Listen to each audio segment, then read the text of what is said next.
you talk us through your team then. Is this about as strong as you could have hoped for? Yeah, absolutely. I think most of our players are fit and available. So that's probably a first and all the campaigns I've been involved in. And there are 2 or 3 injuries, but to get players back that weren't in last year's Six Nations or last year's Autumn Nation series is a real boost. And these players are on form too. And one of those players you've got back is Johnny Gray. How excited are you to have him back in your team? Yeah, Johnny's obviously one of our most experienced players. He sets the standards for his work rate, especially defensively, but also his knowledge around the players he's up against and the line-outs. Yeah, it's great to have him there. Very competitive group of second rows. A lot of experience we'll have in that area. So to get Johnny and Gil put together, I think for the first time since the World Cup, it'll be great to see them go. Gregor, you've obviously named a very settled side. I think it's 13 of the team that were in Paris at the end of the last Six Nations. England, excuse me, don't seem to have that luxury. What have you made of the team that Eddie Jones has named, and what type of game do you expect them to bring to Murrayfield? Hi, Andy. I've not had much time to analyse it. We're just off the training field, but someone did tell me the team. So, yeah, they've got experience throughout their team, bringing guys like Elliot Daly in when they're missing Tulangi and Farrell in that position. So he's going to add his experience. He's got a very good kicking game. I think they've gone for a dynamic back row. And they've got club combinations in the second row, and their front row is pretty strong. I don't think there's any injuries in the front row. So yeah, look, it's a strong side. A lot of depth in English rugby, and even with players missing, it shows they can still put a quality team. It wouldn't be Calcutta Cup week without a few comments from Eddie Jones. He said today, all the external pressures on Scotland, it's a new pressure for Scotland. But it's not just Eddie Jones. I saw Sam Warburton in the week saying he expects Scotland to contend this year. How do you in the camp, yourself and the players, deal with that expectation, Gregor? Do you just block out all the noise, or do you embrace it in the sense that the expectation comes from the good performances in recent years? Yes, we have our own expectations, and that's delivering our performances that we're capable of. We've not done it in every game we've played, but last year's Six Nations, 3 games stood out as close to our best: England, Italy, and France. So that's the aim for us to do the same for 5 games.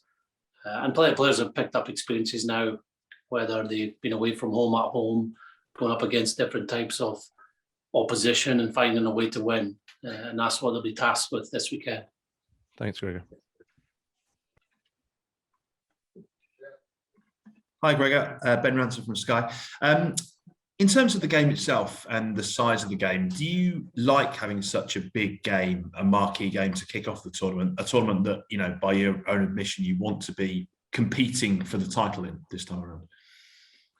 Yes, look, it's great that we start off the Six Nations at home. Just great for our people that they can come to BT Murrayfield. They weren't able to do that in last year's Six Nations. So that's a buzz around Edinburgh, around Scotland, of anticipating what a fixture this is. To start with the Calcutta Cup game just raises it to another level. The Six Nations is a brilliant tournament with some fantastic teams, but this is a game we play for a trophy that's over 150 years old now in terms of the fixture. So no, nothing is bigger in our season. So yeah, why not have it as a first game? And you know what it takes to win this competition as a whole, the Five Nations certainly. How close is this group to emulating that? How close is this group to genuinely being talked about as contenders? Well, it's a wait and see one. I think the quality of the Northern Hemisphere has gone up a huge amount in the last few years. I remember when I played, coached, and spectated that maybe 2 teams were in the running for the Six Nations. I think that's changed. I think most teams can, on their day, beat another team. That's been proven in the last couple of seasons. And we would be one of those teams. We've had 3 wins and 2 close defeats last year, so we've been very competitive. Similar story the year before. And we've just got to make sure we're improving, making progress. continuing to win those games, we're in positions to win, and finding ways to win if we aren't playing as well. Thanks, Gregor. Looking forward to it. Thank you. Who's next? Julian, did you have a question? Hello, Gregor. Hello. Just with Eddie Jones saying Scotland are red hot favourites for this game. I mean, I know that's probably Eddie being Eddie, but what do you think's happened, and how do you explain sort of transformation in Scotland's form that people can say things like this?